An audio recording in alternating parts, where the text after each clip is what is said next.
विनयावली दीनों का ऐसा हित करने वाले श्री रामचंद्र जी हैं। वे अति कोमल करुणा के भंडार और बिना ही कारण दूसरों का उपकार करने वाले हैं।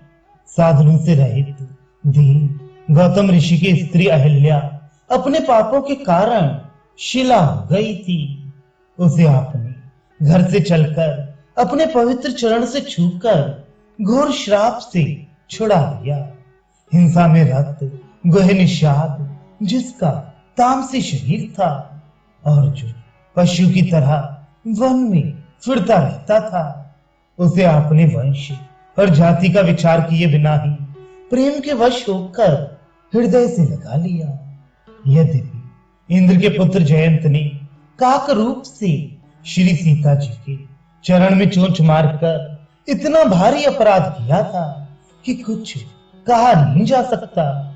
तथापि जब वह बाण के मारे घबराकर रक्षा के लिए सब लोगों को देख फिरा और फिर शोक से व्याकुल होकर शरण में आया, तब उसका सारा भय दूर कर दिया। जटायु गीध पक्षी की योनि का था, सदा मांस खाया करता था। उसने ऐसा कौन सा व्रत धारण किया था कि जिसकी आपने अपने हाथ से पिता के समान अंत्येष्टि क्रिया कर सब बातें सुधार दी, अर्थात मुक्ति प्रदान कर दी।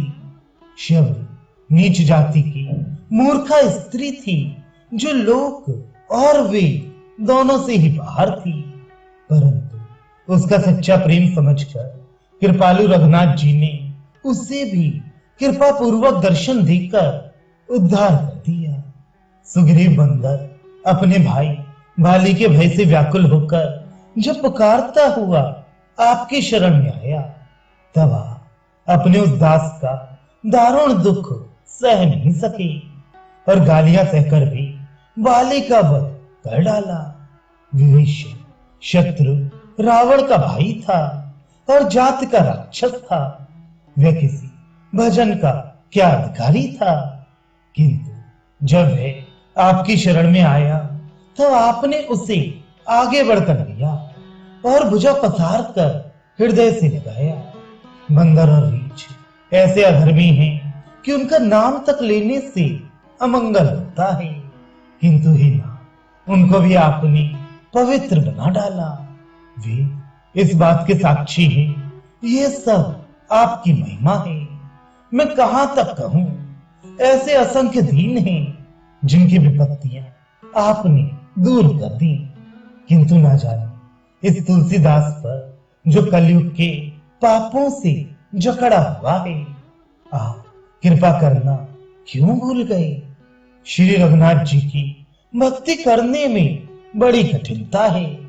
कहना तो सहज है पर उसका करना कठिन। इसे वही जानता है जिससे वह करते बन गई।